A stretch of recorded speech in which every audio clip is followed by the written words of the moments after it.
지난 목요일 새벽 예배 때 나누었던 말씀을 오늘 본문 말씀으로 했습니다. 지난 목요일 새벽에는 엠마오로 가는 두 제자를 통해서 부활하신 예수님을 만나는 것을 저희가 함께 묵상했었거든요. 제자들이 예수님을 알아보지 못했었거든요. 눈이 가리워져서 부활하신 예수님인 줄 모르고 그냥 낯선 사람인 줄만 알고 함께 길을 동행하면서 그분으로부터 가르침을 받고 가슴이 뜨거워져서 또 날이 저무니까 우리와 함께 유아사이다 하면서 강권해서 예수님을 함께 집에 머물며 또 예수님의 말씀을 듣고 떡을 떼고 하는 과정 중에서 또 이제 예수님이신 것을, 부활하신 예수님이신 것을 알게 되었다는 내용을 가지고 엠마오로 가는 두 제자가 처음에 눈이 가리워져서 부활하신 예수님을 못 알아봤지만 또 떡을 떼면서 예수님과 교제하는 가운데 부활하신 예수님을 만나게 되었다. 우리 가운데에 우리도 교제를 통해서 그 가운데 함께 하시는 예수님을 우리 안에서 우리가 만날 수 있다. 이런 말씀을 나누었었고요. 또 제자들이 예수님의 가르침을 받고 가슴이 뜨거워져서 또 예수님과 함께 있기를 간청을 하거든요. 우리도 그와 같이 말씀을 통해서 예수님의 말씀 때문에 우리의 마음이 뜨거워지고 또 예수님이 늘 우리와 함께 하시기를 말씀을 가까이 하며 간청할 때에 그 가운데에서 우리 삶 가운데 함께 하시는 부활하신 예수님을 우리가 또 만날 수 있지 않을까요? 라는 말씀을 나누었습니다. 그러면서 그날 들었던 생각이 이제 우리 빌립전도 훈련이 6월 11일 내일 모레가 되네요. 다음 주 화요일부터 시작을 하는데 이제 저희가 전도자로 나아갈 때에 어떤 마음으로 또 나아가야 될까, 또 내 삶의 자리에서 나는 어떤 예수님을 붙들고 있는가, 이걸 한번 생각해보면 좋겠다라는 생각이 들었어요. 우리 기독교가 지난 시간에 제가 이제 드릴 때에는 예수님이 가신 길이 승리자의 길이라기보다 세상적으로 봤을 때에는 솔직히 말씀드리면 십자가를 졌다라는 거는 그 로마 시대에서 정치범으로서 실제로 십자가를 졌다라는 그런 얘기이기 때문에 이거는 무력하신 예수님이라고밖에 할 수 없는데, 그럼에도 불구하고 우리 기독교가 예수님을 붙들고 오늘에까지 이르게 된 것은 그렇게 십자가에 무력하게 죽으신 걸로 끝이 아니고 부활하셔서 이 부활을 통해 세상을 이기셨다라는 것을 우리에게 증명해 주셨기 때문에 우리가 부활의 예수님을 붙들고 오늘에까지 이른 게 아니겠습니까? 그래서 부활이 우리 기독교의 핵심이기 때문에 이 부활하신 주님을 만나는 것은 바로 내 삶의 자리에서 하나님을 만나는 것이고 하나님 나라를 내 삶의 자리에서 이루어가는 핵심이라고 할 수 있을 것 같아서 부활에 대해서 한번 생각해 보려고 합니다. 그냥 우리 믿음으로만, 저는 아버지한테 그렇게 배웠어요. 성경 말씀에 그렇다고 하면 아멘 해야지 라는 말씀을 배웠기 때문에 어떤 말씀이건 제가 이해되는 말씀에는 감사함으로 아멘이지만 이해되지 않는다고 하더라도 아멘하는 훈련을 받았기 때문에 모든 말씀이 다 아멘이었거든요. 맞습니다. 우리 신앙에서 가장 중요한 거는 무조건적으로 하나님 말씀에 감동이 되어서 아멘하는 이 믿음 때문에 우리의 믿음을 하나님 앞에서 믿습니다, 하나님 믿습니다, 이렇게 고백하며 나아갈 수 있는 건 사실입니다. 하지만 전도의 입장에서는 내가 믿는다고 아멘이지만 말씀을 듣는 사람, 또 내가 증거해야 되는 부활의 예수님을 상대방은 어떻게 받아들일까, 이런 것도 고민하면서 우리가 전도의 현장에서 말씀을 증거하고 예수 믿으세요 라고 말해야 되지 않을까라는 생각을 해보면서 변증한다고 하죠. 내가 그리스도인인 것을 내 스스로 변론하고 내 스스로 내가 그리스도인이라고 증거하는 것, 이게 우리한테 기본적으로 있어야 되지 않을까라는 생각을 해보았습니다. 여러분들은 부활을 믿습니까? 역사적 사실이라고 생각하십니까? 그렇지 않다고 하더라도 우리는 주님 앞에 나와 내가 하나님의 자녀입니다, 주님의 자녀입니다 고백함으로 우리는 하나님의 자녀인 것은 확실합니다. 오늘 부활에 대해서 또 이제 제가 배웠던 것들도 다시 한번 정리를 하면서 함께 생각을 해보도록 하겠습니다. 좀 전에도 말씀드렸지만 우리 기독교 신앙의 중심은 하나님 나라를 선포하신 예수님이 우리의 구원을 위해 십자가에서 죽으시고 부활하셨다는 데 있습니다. 예수님의 십자가 죽음과 부활, 이것을 통해서 복음이 전파되었고 또 많은 사람들이 복음을 접하면서 교회가 형성되기에 이르렀습니다. 그리고 예수님이 가시고 나서 하신 말씀들을 나눠야 되니까 이것들을 기록할 필요가 생겨서 성경도 기록되어졌지요. 하늘에서 뚝 떨어지는 그런 말씀이 아닙니다. 다 하나님의 감동으로 우리를 위해서 성경이 쓰여진 것입니다. 이 성경의 기록을 믿으면서 오늘 믿음의 자리에서 예배드리며 있는 우리가 또 복된 것 아닌가 이런 생각을 해봅니다. 부활 사건이 없었다면 기독교 신앙도 또 교회도 존재하지 않았을 것입니다. 고린도전서 15장에 바울을 통해서 이런 말씀을 해주고 있습니다. 예수가 부활하지 않았다면 우리의 신앙은 헛되다라고 말을 합니다. 또 아무 힘이 없고 예수가 부활하지 않았다면 우리가 복음을 전하는 것이 무의미하다고까지 얘기를 합니다. 우리는 여전히 죄 가운데 그대로 있을 것이고 그리스도인들의 모든 희망도 부활이 없었다면 부질없는 것이 되어서 부활이 없었다면 그리스도인들이 세상에서 가장 불쌍한 자가 되었을 것이다 라고 바울을 통해서 하시는 말씀을 우리가 들을 수 있습니다. 하지만 우리는 불쌍한 사람인가요? 그렇지 않습니다. 부활이 있기 때문에, 부활의 소망이 있기 때문에 우리는 복된 자이고 또 그 안에서 하나님께 감사함으로 나아가는 그런 우리인 것입니다. 하지만 부활을 믿기 어렵게 만드는 것들이 많이 있습니다. 사실 우리가 상식적으로 생각해 볼 때 죽었다가 다시 살아나는 것은 이 상식적인 일반적인 일은 아니잖아요. 우리는 한 생명이 태어나서 또 죽는 것들은 우리가 직접 보고 많이 경험을 합니다. 그것을 통해서 생명이 어떻게 태어나고 어떻게 죽는지 상식적으로 우리가 알 수가 있지만 죽음을 넘어선 이 다시 살아나는 것, 부활에 대해서는 여러분 가운데 혹시 부활을 목도하신 분이 계실까요? 우리가 직접 부활을 목도하는 일은 인간적으로 없기 때문에 이게 상식적인 경험이 아니기 때문에 우리는 부활을 받아들이기 어려운 걸로 생각을 합니다. 또 예수님이 정말 부활을 하셨다면 우리는 믿음으로 그렇게 고백하지 않습니까? 예수님이 부활하셔서 이 세상의 모든 악을 이기셨다라고 고백을 합니다. 그러면 부활하신 예수님이 정말로 계시다면, 이게 사실이라면 우리가 사회에서 벌어지는 악한 일들은 어떻게 설명할 수 있을까요? 당연히 악이 없어져야 되는 거 아닌가요? 이 세상에는 아직도 2000년이 지났지만 악이 더하면 더했지 버려지지 않고 악한 세상은 그대로 남아있지 않습니까? 이것을 봤을 때 정말 예수님이 부활하신 게 맞나?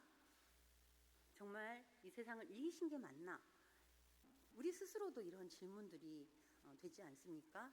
이런 것들을 통해서 부활을 믿기 어렵다. 이 세상에는 아직도 불의가 있는데 예수님 부활하셨다면 어떻게 악이 그대로 존재한단 말인가? 이런 질문을 하면서 부활은 없다라고 말하는 사람들도 있습니다. 그러나 예수가 부활하셨다고 하지만 또 세상은 지금 말씀드린 것처럼 아직 악과 고통도 남아있고 또 이게 상식적인 일이 아니기 때문에 믿을 수 없다고 말하지만 또 어떤 이들은 예수님이 살았던 그 고대 시대에는, 고대 시대 맞죠? 요즘이 이제 현대이면 이제 아주 예수님이 태어나셨던 그때는 이제 고대가 되겠는데 이때에는 과학이 발달하지 않았고 또 미신도 믿는 사람들이 많아서 그냥 미신을 의지하면서 살아가는 그 시대에 그냥 이거 부활했다는 거 별스럽지 않게 그럴 수도 있지 라고 생각하면서 오늘날에야 이게 뭐 허무맹랑한 그런 얘기로 생각되지만 그때에는 그냥 뭐 신기한 이야기로 뭐 믿거나 하는 사람들이 있었을 걸 이러면서 그 시대에는 믿는다는 게 가능했을 걸. 하지만 지금은 과학으로 증명되지 않는 일들을 누가 그걸 믿어? 그건 그건 옛날에나 그냥 사람들이 지식이 없었기 때문에 몰랐기 때문에 뭘 몰랐기 때문에 믿는 이야기지 요즘 같은 시대에 그런 허무맹랑한 이야기를 누가 믿어? 뭐 이런 말들도 하지 않습니까? 죽는다는 게 또 다시 살아난다는 게 우리 안에서 이렇게 부활에 대해서 믿지 못하고 의심하게 하는 일들이 많이 있는 것 같습니다. 또 믿는 사람들 가운데서도 더러는 이렇게 생각하는 사람도 있는 것 같아요. 예수님을 따르던 그 제자들이 예수님을 얼마나 사모하고 예수님을 얼마나 간절히 원했으면 또 죽은 다음에도 예수님이 정말 그냥 영으로 우리와 함께 하신다 이런 거를 느낌적인 느낌으로 우리와 함께 하신다 이거를 가지고 몸으로 부활하셔서 우리와 함께 하시는 걸로 제자들의 그 간절함이 그렇게 예수님의 몸으로 다신 부활을 사실처럼 여기게 만든 거 아니냐. 몸으로 부활한다는 것은 있을 수 없지만 제자들의 예수님을 간절히 원했던 그 제자들의 간절함으로 인해서 그 제자들이 쉽게 말하면 가짜 뉴스인 거죠. 자기들의 열망, 열정, 예수님을 향한 간절함 때문에 이거를 제자들이 잘못 버틴 거 아니냐. 그네들만의 세상에서 부활하신 예수님은 몸이 아니라 그냥 영으로 함께 하신다는 거를 제자들이 그렇게 말했을 거다. 이런 식으로 이제 그냥 두리뭉실하게 얘기하는 사람들도 있어요. 요약하자면 고대 사회에서 이런 미신적인 그런 생각들 그리고 예수를 잊지 못했던 첫 제자들의 간절함이 예수가 실제로 부활하지는 않았지만 실제로 몸을 입어서 부활했다고 만들었다는 것이 부활했다고 말하는 것들이 오늘까지 이른 것이다. 이렇게 퉁치는 식의 부활을 얘기하는 사람들도 더러는 있습니다. 하지만 우리는 좀 더 이것을 진지하게 고민을 하면서 누가 들어도 예수님 정말로 부활하셨네 라고 알아듣게 잘 설명할 줄도 알아야 되지 않을까라는 생각이 들어요. 지금까지 제가 말씀드린 것은 부활에 대해서는 우리가 의심할 수밖에 없다. 일반적인 상식으로는 믿을 수 없는 일이다. 이런 것들만 말씀드렸는데 지금부터는 잘 들어주세요. 정말 부활하셨구나. 그냥 영으로만 우리와 함께 하시는 게 아니라 몸을 입은 예수님이 부활하셔서 하나님이 승리하시고 이 세상을 승리하시고 오늘에 이르기까지 복음을 통해서 우리와 함께 하시고 하나님 나라를 하나님이 우리 가운데 펼쳐가고 계신다. 이런 것들을 우리가 또 확신하게 될 수 있을 것 같습니다. 지금 좀 전에 말씀드렸듯이 과학이 증명하는 것들만 진리, 진실이라고 요즘에 많이들 얘기를 하잖아요. 과학적으로 증명된 것들이 그게 진리인 것처럼 그렇지 않으면 사실이 아니고 잘못된 것처럼 그렇게 얘기들을 하는 세상을 우리가 살아가고 있습니다. 과학적으로 입증된 사실만이 진실이고 사실이라고 한다면 우리가 역사를 통해서 봤을 때 과학적으로 증명되지는 못했지만 사실인 것들을 떠올려 보면 우리 인생에 있어서는 과학적으로 증명을 해야지만이 사실이다. 이것들은 그닥 많지가 않다라는 거죠. 아주 협소하고 작은 부분이라는 거죠. 우리 인생을 돌아볼 때에 과학적으로 증명되지는 않지만 사실이었던 일들은 어마무시하게 많습니다. 여러분들은 지금 옆에 짝꿍이랑 같이 예배 드리시는 분들도 있을 텐데 아내를 사랑합니다. 남편을 사랑합니다. 이런 것들을 과학적으로 증명하실 수 있을까요?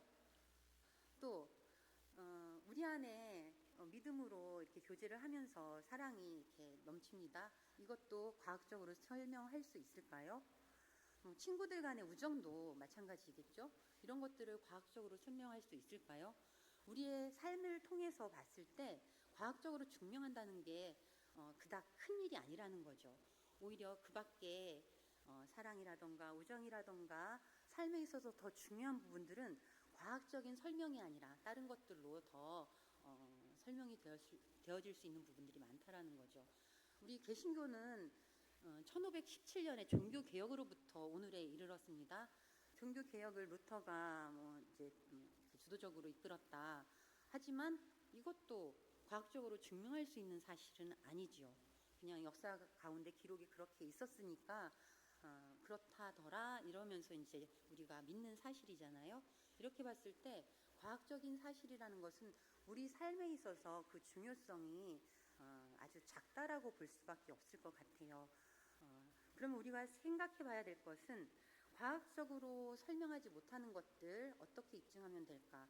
과학이라는 것은 어떤 가설을 통해 놓고 뭐 통제된 상황 안에서 여러 번 반복해서 관찰하고 실험을 하면서 이것이 이 가설이라는 것은 그냥 추측을 가지고 세운 이론이잖아요. 이것을 계속적인 반복적인 실험과 관찰을 통해서 맞더라라고 증명해내는 게 과학적 사실이라면 예를 들어서 이제 뭐 아이보리 비누인가요? 그게 한간에 물에 뜬다더라. 그래서 좋은 비누라더라. 이런 소문 들어보신 적 있나요? 이거 광고 아니고요.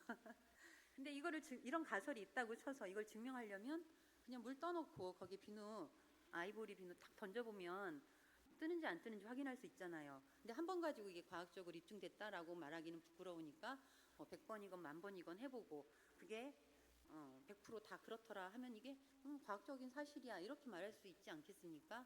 하지만 우리 삶에서 그렇게 반복적으로 증명해가면서 확인하고 입증해야 될 일들이 과연 얼마나 될까요? 이런 것들을 생각해 보면서 우리가 부활도 한번 그렇게 생각을 해봐야 될 것 같습니다. 부활은 단 한 번 있었던 일이기 때문에 또 이렇게 과학적으로 설명할 수 있는 부분은 아닌 것 같아요. 그러면 우리가 그 시대를 돌아보면서 또 부활에 대해서 생각을 해봐야 될 텐데 제가 지난주인가 그 손님이 오셔가지고 같이 여기 돼지국밥집 가서 점심 식사를 했거든요. 그거를 제가 뭐 과학적으로 설명한다고 해서 설명이 되어지진 않지 않아요. 이거를 설명을 할 때는 우리 법사학적 방법이라는 말 혹시 들어보셨을지 모르겠는데 어떤 증인이 있고 증거가 있고 뭐 이렇게 문서라던가 그것들을 증명할 수 있는 증거가 있고 그 증거물이 있으면 그러니까 증인과 문서에 의한 이거 확인할 수 있는 그런 방법이 있고 또 어떤 증거물이 남아있다면 이걸 가지고 사실을 증명하는 방법을 법사학적 방법 이렇게 얘기를 하더라고요. 그러니까 제가 지난주에 그렇게 손님이랑 점심 먹으러 돼지국밥집에 가는 것을 이건 사실이야 라고 말할 때에 제가 과학적인 방법으로는 설명 못하지만 지금 말한 법사학적인 방법으로는 그때 그 수원 청년이 제가 동글동글한 남자분이랑 지나가는 거를 봤대요. 버스를 타고 가면서 봤대요. 증인이 있지 않습니까? 그리고 제가 그날 제가 이렇게 밥값을 냈기 때문에 카드를 긁었단 말이죠. 영수증이 있어요.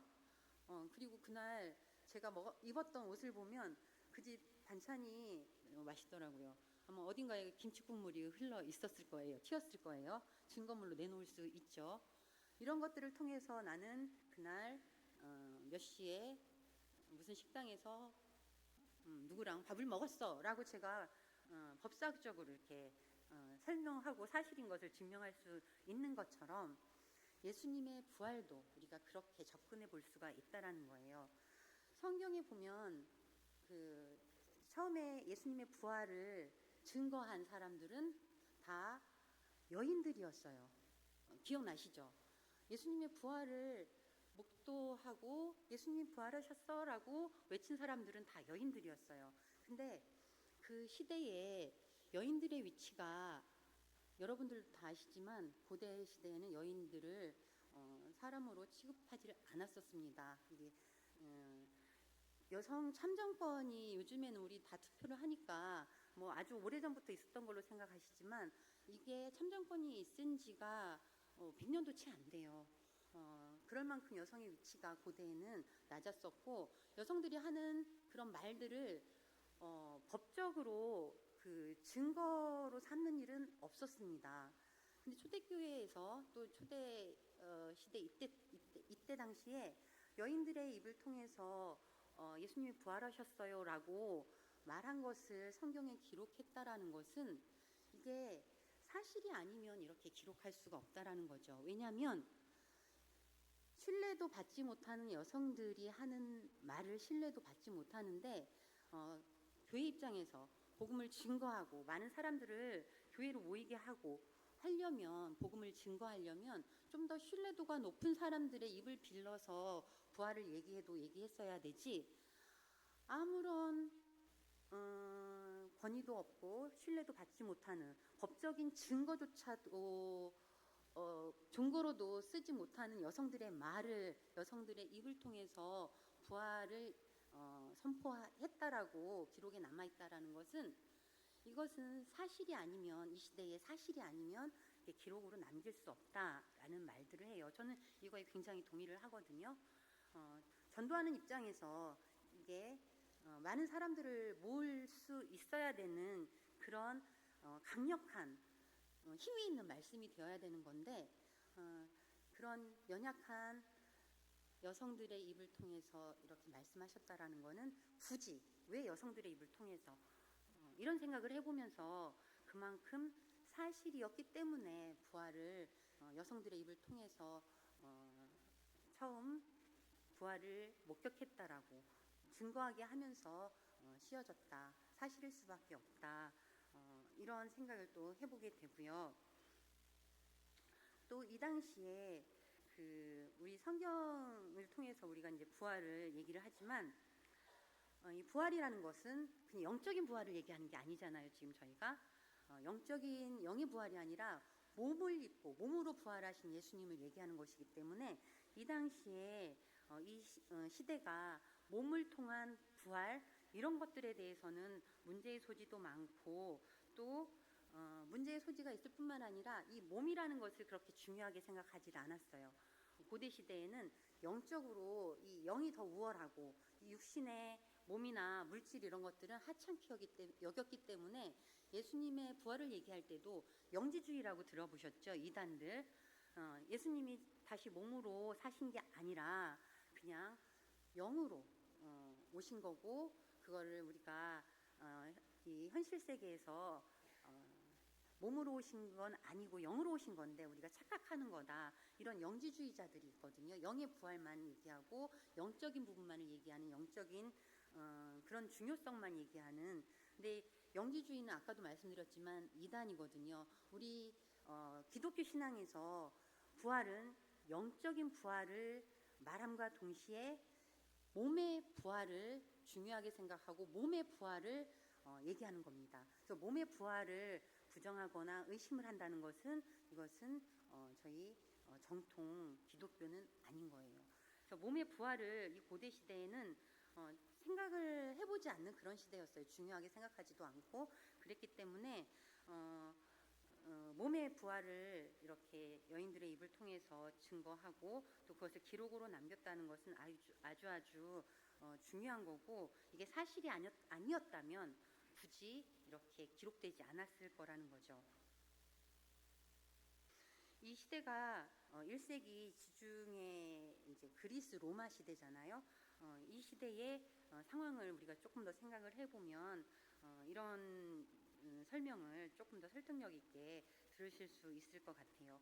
또 이 시대에 있어서 그 부활을 경험하고 부활을 증거하고 목도하고 증언한 사람들은 빈 무덤을 얘기를 했잖아요. 근데 이 빈 무덤에 대해서도 우리가 생각해 볼 필요가 있습니다. 빈 무덤을 목격한 사람들, 예수님의 부활을, 몸의 부활을 얘기하는 사람들.